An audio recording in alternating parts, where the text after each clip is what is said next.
আমি এটা বুঝতে পারি না যে আপনি ই ভোটিং করছেন, ই ভোটিং করে আপনি সকাল থেকে রাত পর্যন্ত সেন্টারেই আছেন, তাহলে ই ভোটিং করার দরকারটা কি ছিল? এখন ডিজিটাল বাংলাদেশ না একসাথে মিলে বাংলাদেশ, এটা হলো একটা অন্য প্রশ্ন। ই ভোটিং কেন হয়? আইদার আপনি অ্যাভেলেবেল না, আপনি সেন্টারে যেতে পারবেন না, তাই তো আপনি ই ভোটিং এর সুবিধাটা নেন। তো 34টা ই ভোটিং, আর ওই 34 জনই কিন্তু ওই দিন সেন্টারে ছিলেন। যারা 12 জন যারা ক্যান্ডিডেট, যারা ডিরেক্টর হয়েছেন, প্রত্যেকটা যায় দেখেন প্রত্যেকজন ই ভোটিং করেছেন। তো এটার মোটিভটা কি? আমার সাইডে বসে ইমরোজ ভাই যে জিনিসগুলো বলেছেন, ওনাদের কাজকর্ম তো কিন্তু ওই জিনিসগুলো প্রমাণ হয়ে যাচ্ছে। এই পুরো ইলেকশন প্রসেসে যখন আপনি একটা নেগোসিয়েশন টেবিলে বসবেন বা একটা নিজেদের রুমে আলোচনা করবেন, কিছু অলিখিত রুলস থাকে। রুলসটা কি থাকে? যে ডিসকাশনগুলো আমরা এই জায়গায় করছি, এটা এই জায়গায় থাকবে, এটা পাবলিকলি আনা দরকার নেই, কোনো কিছু দরকার নেই। তো আমার কাছে মনে হয় আমাদের সবার ওই জিনিসটা মেনটেন করা উচিত।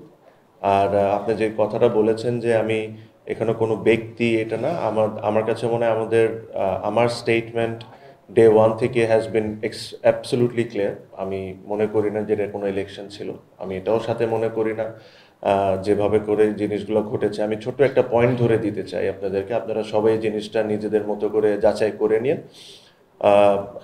কিছু কিছু কথা বলা হয়েছে, আমার কাছে মনে হয় ওগুলো একটু ক্লিয়ার করাটা ইম্পর্টেন্ট। যেরকম আমাকে যখন ই ভোটিংয়ের জন্য আমি অ্যাপ্লাই করেছিলাম, আপনারা যখন জানেন যে আমি দেশের বাইরে যাচ্ছিলাম, তো আমি ই ভোটিংয়ের জন্য অ্যাপ্লাই করেছিলাম। ওটা করে তারপরে আপনাদের বিভিন্ন মিডিয়ায় আমি দেখলাম যে আমি ভোট কাস্ট করেছি। আমি শিওর ওটা মনে হয় একটা মিসআন্ডারস্ট্যান্ডিংয়ের কারণে হয়েছে। এটা দেখে আমি নিজের ফেসবুক পেজে একটা স্ট্যাটাস দিই, প্লাস ইলেকশন কমিশনকে আমি একটা ইমেলও করি। তো ওনাদের পক্ষ থেকে আমার কাছে কালকে রিপ্লাইটা এসেছে যে আমার কোনো ই ভোট কাস্টিং হয় নাই। সো ওই দিক থেকে আমি জাস্ট এটা ক্লিয়ার করে দিতে চাই আমার পক্ষ থেকে। সেকেন্ডলি, খুবই হাস্যকর একটা জিনিস আমি দেখলাম এই ইলেকশনে, যে 42টা বা 43টা ভোট কাস্ট হয়েছে, if I am not wrong. এটার মধ্যে 34টা ই ভোটিং। যারা ক্যান্ডিডেট, শিয়া বাটার ও ভিটামিনে সমৃদ্ধ লিলি বিউটি সোপ, তারুণ্যময় উজ্জ্বল ত্বকের জন্য।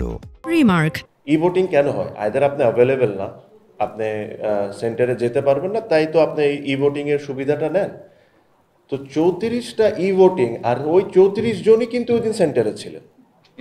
যারা 12 জন যারা ক্যান্ডিডেট, যারা ডিরেক্টর হয়েছেন, প্রত্যেকটা যায় দেখেন প্রত্যেকজন ই ভোটিং করেছেন। তো এটার মোটিভটা কি?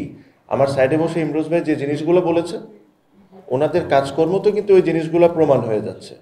আমি এটা বুঝতে পারি না যে আপনি ই ভোটিং করছেন, ই ভোটিং করে আপনি সকাল থেকে রাত পর্যন্ত সেন্টারেই আছেন, তাহলে ই ভোটিং করার দরকারটা কি ছিল? এখন ডিজিটাল বাংলাদেশ না একসাথে মিলে বাংলাদেশ, এটা হলো একটা অন্য প্রশ্ন।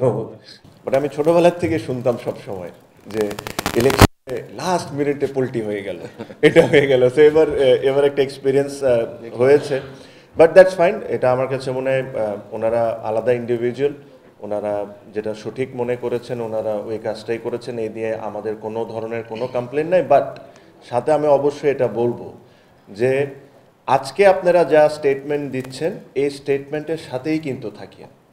ভবিষ্যতে যদি কোনো কিছু হয় তখন কিন্তু স্টেটমেন্ট চেঞ্জ করে আমাদের সাথে এসে বসে যান না, এই জিনিসটা আপনি মেনটেন করুন।